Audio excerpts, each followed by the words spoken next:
नमस्कार। चंद्रगहना से लौटती बेर, केदारनाथ अग्रवाल जी की ये कविता। इसका विश्लेषण हम कर चुके हैं, इसका भावार्थ समझ चुके हैं। आइए आज हम प्रश्न उत्तरों पर चर्चा करते हैं। इसके महत्वपूर्ण प्रश्न जो भी हैं उन पर चर्चा करेंगे, साथ ही महत्वपूर्ण पंक्तियां जिनका भावार्थ एग्जाम में पूछा जाता है उनको भी समझेंगे। चलिए शुरू करते हैं। पहला प्रश्न है, इस विजन में ... अधिक है, मतलब ये पंक्ति है। इन पंक्तियों में नगरीय संस्कृति के प्रति कवि का क्या आक्रोश है और क्यों? तो कवि बताते हैं ना पंक्तियों के माध्यम से कि गाँव का ग्रामीण जीवन और यहाँ की प्राकृतिक सुंदरता ज़्यादा अच्छी लगती है बजाय नगरीय चकाचौंध की। तो इस विजन में अधिक है, इन पंक्तियों में नगरीय संस्कृति के प्रति कवि का आक्रोश ये है कि वे नगर के मतलबी रिश्तों या व्यवहारों के विरुद्ध हैं। कवि का मानना है कि नगर या शहर के लोग प्राकृतिक सौंदर्य और प्रेम के स्थान पर पैसे को अधिक महत्व देते हैं। उन्हें गांव की सादगी युक्त प्रकृति के सुंदर नज़ारे का कोई मोल ही नहीं है। कवि के आक्रोश का मुख्य कारण यह है कि उन्हें आडंबर युक्त जीवन पसंद नहीं है तथा वे प्रकृति से अत्यधिक लगाव और प्रेम रखते हैं। तो मुख्य बिंदु क्या है कि शहर के लोग प्राकृतिक सौंदर्य को पहचानते ही नहीं और सादगी युक्त जो प्रकृति का सुंदर नज़ारा है गांव का, उनकी नज़र में, शहरी लोगों की नज़र में उनका कोई मोल नहीं है। इसलिए कवि को इस बात का आक्रोश है। तो कवि को आडंबर युक्त जीवन मतलब दिखावटी जीवन पसंद नहीं है। सेकंड प्रश्न है, सरसों को सयानी कहकर कवि क्या कहना चाहता होगा? सरसों को सयानी कहकर कवि ये कहना चाहते होंगे कि सरसों की फसल पूर्ण रूप से पक गई है, अर्थात तैयार हो चुकी है, जिसे खेतों से काटकर घर लाया जा सकता है। प्रश्न नंबर 3, काले माथे और सफ़ेद पंखों वाली चिड़िया आपकी दृष्टि में किस प्रकार के व्यक्तित्व का प्रतीक है? तो मतलब कवि इन पंक्तियों के माध्यम से ये समझाना चाहते हैं कि कुछ लोग दोहरे चरित्र के होते हैं, अर्थात कुछ लोग एक ओर तो समाज के हितकर बने फिरते हैं और वहीं दूसरी ओर अवसर मिलने पर अपना स्वार्थ साधने से बाज भी नहीं आते। तो ये कवि बताते हैं कि काले माथे और सफ़ेद पंखों वाली चिड़िया मेरी दृष्टि में इस व्यक्तित्व का प्रतीक हो सकती है कि समाज में कुछ लोग ऐसे भी होते हैं जो दोहरे चरित्र के होते हैं, क्योंकि उसका माथा काला है और वैसे सफ़ेद पंखों वाली है और जैसे ही अवसर मिलता है वो मछली को लेकर चोंच में दबाकर आकाश में उड़ जाती है। प्रश्न नंबर 4, अलसी के मनोभावों का वर्णन कीजिए। कवि कहते हैं कि पास में ही चने के पौधे के साथ साथ अलसी का पौधा भी उगा हुआ है जो बेहद पतली है। अलसी के पौधे का पतला होना, हवा के झोंके से उसके हिलने की प्रक्रिया को कवि ने देह की पतली और कमर की लचीली कह के संबोधित किया है। कवि के अनुसार अलसी के पौधे के ऊपरी भाग में नीले रंग के फूल खिले हैं, जिसे देखकर ऐसा प्रतीत होता है मानो अलसी के पौधे अपने हाथों में फूल लेकर नायिका के रूप में कह रही हूँ कि जो उसके प्रेम रूपी फूल को लेगा या स्वीकार करेगा वो उसको अपना दिल दे देंगी, अर्थात उस पर अपने प्रेम को न्योछावर कर देंगी। तो ये कवि के अनुसार अलसी के ये मनोभाव बताए हैं। प्रश्न नंबर 5, अलसी के लिए हठीली विशेषण का प्रयोग क्यों किया गया? ये हठीली शब्द मतलब एक विशेषता बताइए अलसी के पौधे की, क्यों बताई है? अलसी के लिए हठीली विशेषण का प्रयोग इसलिए किया गया कि अलसी कवि के कल्पनात्मक दुनिया में एक नायिका का प्रतिरूप है जो ये हट कर बैठी है कि जो उसके सिर पर रखे नीले फूल को लेगा वह उसे अपना दिल दे देगी। इसका दूसरा दृष्टिकोण ये भी हो सकता है कि अलसी हठीली इसलिए है कि वह जबरदस्ती एक ही खेत में चने के पौधे के साथ उग गई है। तो आप उसको हठीला साबित करना चाहते हैं तो दोनों पॉइंट लिख सकते हैं या फिर एक लिख सकते हैं। एक ये कि वो नीला फूल लेकर जिद कर बैठी है कि ये मुझे किसी को देना ही है, और दूसरा ये कि वह चने के पौधे के साथ ही खड़ी हुई है। प्रश्न नंबर 6, चांदी का बड़ा सा गोल खंबा में कवि की किस सूक्ष्म कल्पना का आभास मिलता है? तो चांदी का बड़ा सा गोल खंबा में कवि की ये सूक्ष्म कल्पना का आभास मिलता है कि जलाशय मतलब तालाब में जो पानी रहता है, जब दिन के वक्त सूरज का प्रकाश उन पर पड़ता है तब प्रकाश के परावर्तन के कारण पानी पर गोल व लंबवत चमक पैदा होती है और उसी परावर्तन को देखकर ऐसा आभास होता है मानो पानी पर कोई गोल या लंबवत चांदी का चमचमाता खंबा गिरा हुआ है। अतः पानी पर खंबे की कल्पना ही कवि की सूक्ष्म कल्पना है। प्रश्न नंबर 7, कविता के आधार पर हरे चने का सौंदर्य अपने शब्दों में चित्रित कीजिए। तो हरे चने का सौंदर्य कैसा बताया है? कवि अग्रवाल जी ने चने का बेहद सुंदर तरीके से मानवीकरण किया है। कवि कहते हैं कि वे चंद्रगहना नामक गांव देखकर आए। लौटते हुए जब वह खेत की मेड़ पर बैठकर आसपास का प्राकृतिक दृश्य देखते हैं तो उन्हें खेतों में लगे चने के पौधे दिखाई देते हैं। कवि चने के पौधों का बेहद जीवंत मानवीकरण करते हुए कहते हैं कि महज एक बित्ते के बराबर यह हरा चना जो नाटे कद का है खेतों में लहला रहा है और चने के ऊपर जो गुलाबी रंग के फूल खिल रहे हैं वह किसी पगड़ी के समान दिख रहे हैं। मानो ऐसा आभास हो रहा है जैसे कोई दूल्हा पगड़ी पहनकर सज धज कर स्वयंवर के लिए खड़ा हुआ है।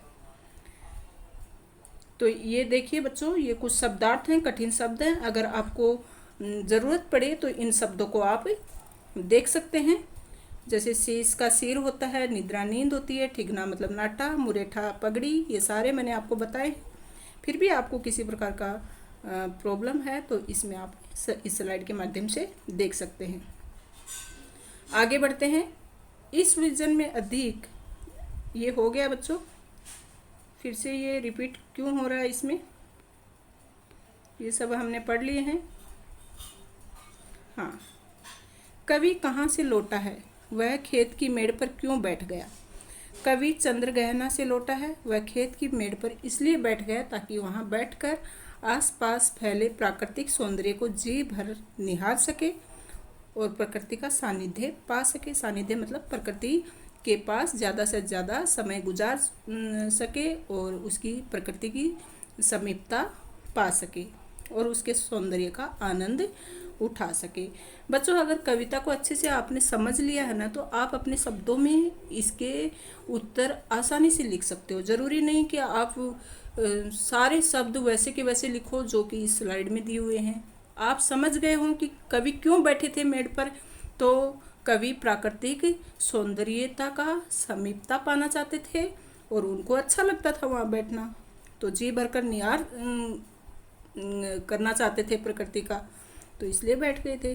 कवि को ऐसा क्यों लगता है कि चना विवाह में जाने के लिए तैयार खड़ा है? क्यों लगता है? क्योंकि आपको बताया था कि उसकी ऊंचाई जो है एक बित्ते के बराबर होगी और उस पर गुलाबी फूल आ गए हैं। इन फूलों को देखकर ऐसा लगता है कि उसने गुलाबी रंग की पगड़ी बांध रखी है और उसकी ऐसी सज धज देखकर कवि को लगता है कि ये विवाह में जाने के लिए तैयार है। चंद्रगहना से लौटती बेर कविता में किसने किस उद्देश्य से हाथ पीले कर लिए? तो आपको इसका उत्तर कमेंट बॉक्स में लिखना है कि किसने किस उद्देश्य से अपने हाथ पीले कर लिए। पत्थर कहाँ पड़े हुए हैं, वे क्या कर रहे हैं? चंद्रगहना से लौटती बेर कविता के आधार पर लिखिए। तो पत्थर कहाँ पड़े हुए हैं? तालाब के किनारे पड़े हुए हैं जिन्हें पानी स्पर्श कर रहा है। ऐसा लगता है कि पत्थर अपनी प्यास बुझाने के लिए पानी पी रहे हैं और पता नहीं कि कब से पानी पी रहे हैं, फिर भी उनकी प्यास नहीं बुझ रही है। अगला प्रश्न है, चंद्रगहना से लौटती बेर कविता में किस चिड़िया का वर्णन है? तो कैसी चिड़िया बताई? जो कि काले माथे वाली है और जिसकी चोंच पीली है, पंख सफ़ेद है, वह जल की सतह से काफ़ी ऊंचाई पर उड़ती है और मछली देखती ही झपट्टा मारती है, उसे चोंच में दबाकर आकाश में उड़ जाती है। ये चिड़िया किसी शोषण करने वाले व्यक्ति का प्रतीक है। चंद्रगहना से लौटती बेर कविता में वर्णित अलसी को किस रूप में प्रस्तुत किया है? तो अलसी को प्रेमातुर नायिकी के रूप में प्रस्तुत किया है, जो कि हद कर बैठी है, जिद कर बैठी है कि वह ये जो फूल है नीले रंग का वह किसी को देगी और उसको वह अपने हृदय का दान देगी जो इस फूल को स्वीकार करेगा। चंद्रग्रहण से लौटती बेर कविता के आधार पर रीवा के पेड़ों का वर्णन कीजिए। तो चंद्रग्रहण से लौटती बेर कविता में वर्णित रीवा के पेड़ चित्रकूट की पहाड़ियों पर स्थित हैं। ये पेड़ कांटेदार तथा कुरूप हैं। आपको एक एक ये शब्दों को ध्यान में रखना है, तो क्या है ना, प्रभावकारी आंसर लिख पाओगे और जो आपकी उत्तर तालिका पढ़ेंगे उनको ये समझ में आएगा कि आपको इस कविता का पूरा ज्ञान है। इसके लिए आपने इस तरह से इस आंसर को लिखा है। तो ये पेड़ कांटेदार तथा कुरूप हैं। इनकी पत्तियां छोटी छोटी या भूरी हैं। इनके नीचे बैठकर छाया का आनंद भी नहीं लिया जा सकता। तो ऐसे होते हैं रीवा के पेड़। मन होता है उड़ जाऊं मैं, कौन कहाँ उड़ जाना चाहता है और क्यों। मन होता है उड़ जाऊं मैं, कवि हरे धान में खेतों में उड़ जाना चाहते हैं जहाँ सारस की जोड़ी रहती है। वह जोड़ी एक दूसरे से अपने प्रेम की कहानी कहती है। कवि इस सच्ची प्रेम कहानी को चुपचाप सुनना चाहता है, इसलिए उसका मन उड़ जाने के लिए उत्सुक है। चंद्रग्रहण से लौटती बेर कविता के आधार पर बताइए कि भूरी घास कहाँ उगी हुई है और वह क्या कह रही है। चंद्रग्रहण से लौटती बेर कविता में भूरी घास तालाब की तली में उगी है। हवा चलने से पानी में हलचल हो रही है और पानी लहरा रहा है। इसका असर भूरी घास पर पड़ रहा है, इससे भूरी घास भी लहरा रही है। मैं यहाँ स्वच्छंद हूँ, कवि ने ऐसा क्यों कहा। चंद्रग्रहण से लौटती बेर पाठ के आधार पर लिखिए। मैं यहाँ स्वच्छंद हूँ, ये बहुत ही अच्छी बात कवि ने कही है। कवि का जाने का समय हो गया था, ट्रेन आने वाली थी, लेकिन कवि जाना ही नहीं चाहते क्योंकि प्रकृति में इतने रम गए थे कि उसकी प्रकृति की सौंदर्यता में ही उनका मन लग गया था और वहाँ से वो जाना ही नहीं चाहते थे, क्योंकि इस समय उसके पास कोई आवश्यक काम नहीं है। इसके अलावा उसे आवश्यक कार्यवश कहीं आना जाना भी नहीं है। ये प्राकृतिक सौंदर्य को देखने और उनका आनंद उठाने के लिए स्वतंत्र है। चंद्रग्रहण से लौटती बेर कविता में सारस का स्वर कवि को कैसा प्रतीत होता है, इसे सुनकर उसके मन में क्या इच्छा होती है। तो कविता में कवि को सारस का स्वर उठता गिरता अर्थात कभी धीमा कभी तेज सुनाई देता है। उसके कानों को ये स्वर अच्छा लगता है। इससे उसके मन में ये इच्छा होती है कि वह भी सारस के साथ पंख फैलाकर कहीं दूर उड़ जाए जहाँ सारस की जुगल जोड़ी रहती है। धन्यवाद मेरे विद्यार्थी मित्रों, आपको ये सारे प्रश्नों के उत्तर बहुत अच्छे से समझ में आ गए होंगे। फिर भी किसी प्रश्न का उत्तर जानना है तो कमेंट बॉक्स में अवश्य लिखें, और पंक्तियों का अर्थ में भी किसी प्रकार का डाउट हो तो भी ज़रूर लिखें। Thank you so much.